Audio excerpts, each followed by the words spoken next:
Let me share with you how to make the best local Ghanaian stew, a rich hearty sauce made with tender tripe and goat meat. It's packed with deep comforting flavors. It's surprisingly easy to make, and I promise once you taste it, you won't be able to resist. Hello beautiful people, a warm welcome to you and thank you so much for coming back to watch another video. So today we are filling the kitchen with an irresistible aroma, and if this sounds like a kind of vibe, please sit back, relax and then enjoy. Thank you.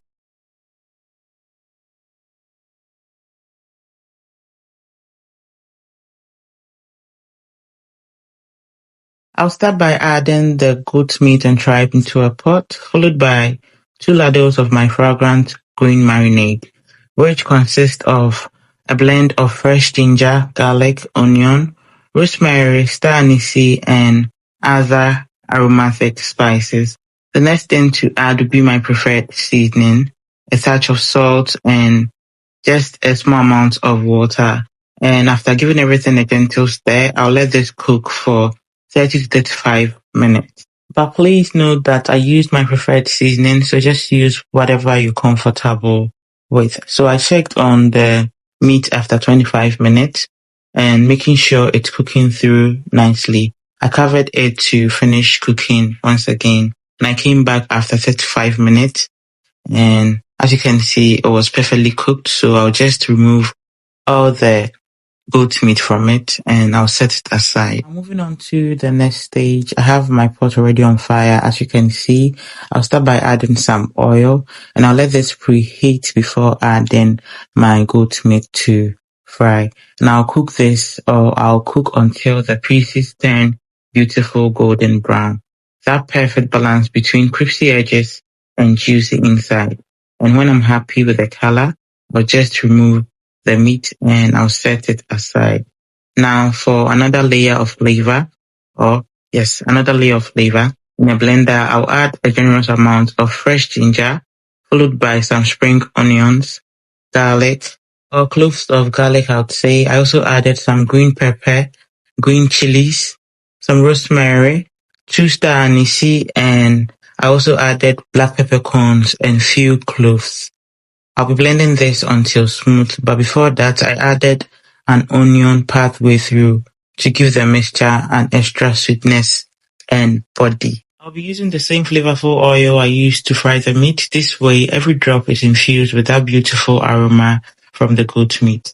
So I'll start by adding 4 medium-sized chopped onions to the oil, letting them fry for about 2 minutes or until they soften and release their sweetness.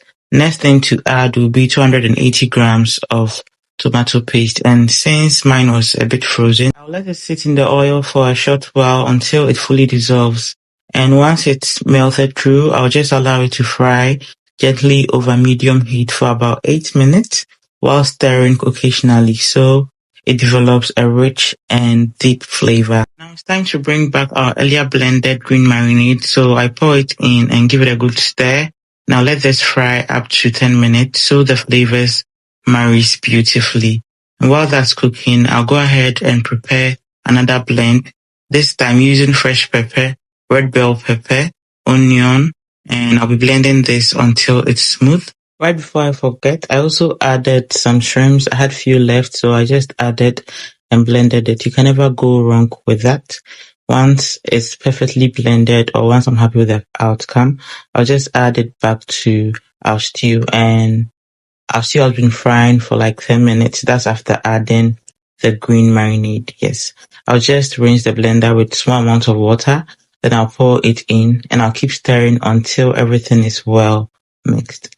I'll then let this cook on fire for a maximum 15 minutes while stirring continuously so it doesn't burn, and it needs to be cooked on medium heat.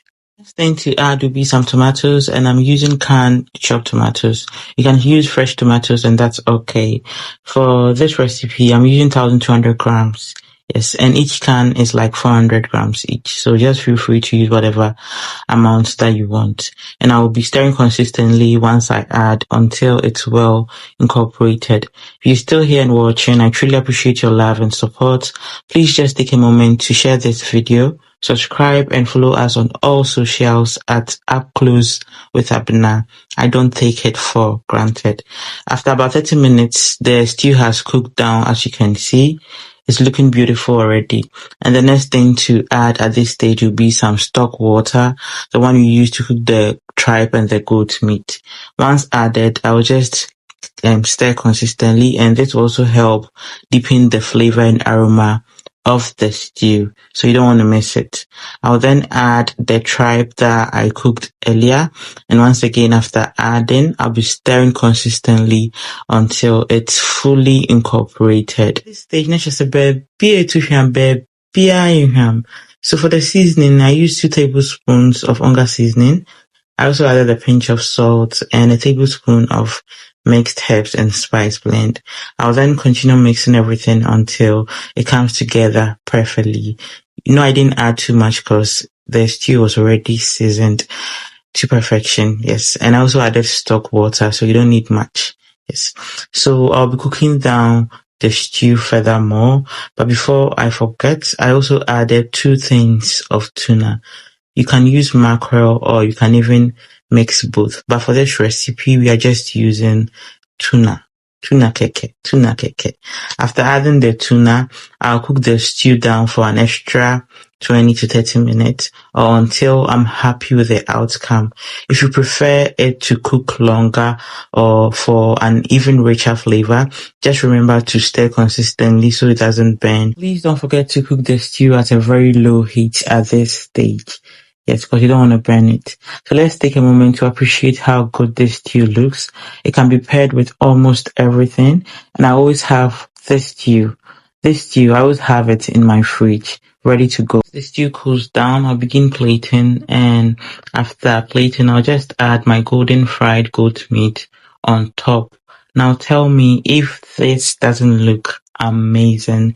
I really hope this video was helpful. And if you enjoyed watching, please don't forget to give it a thumbs up, subscribe and follow me on all socials at Up Close with Abena. Let me know your thoughts in the comment section, and always you can share your photos in my community. I would love to see them, so don't forget. Please don't forget to check out other amazing videos or recipes on my channel, and I'm sure you're gonna love them as well. Until then, have a blissful, beautiful week. Bye-bye.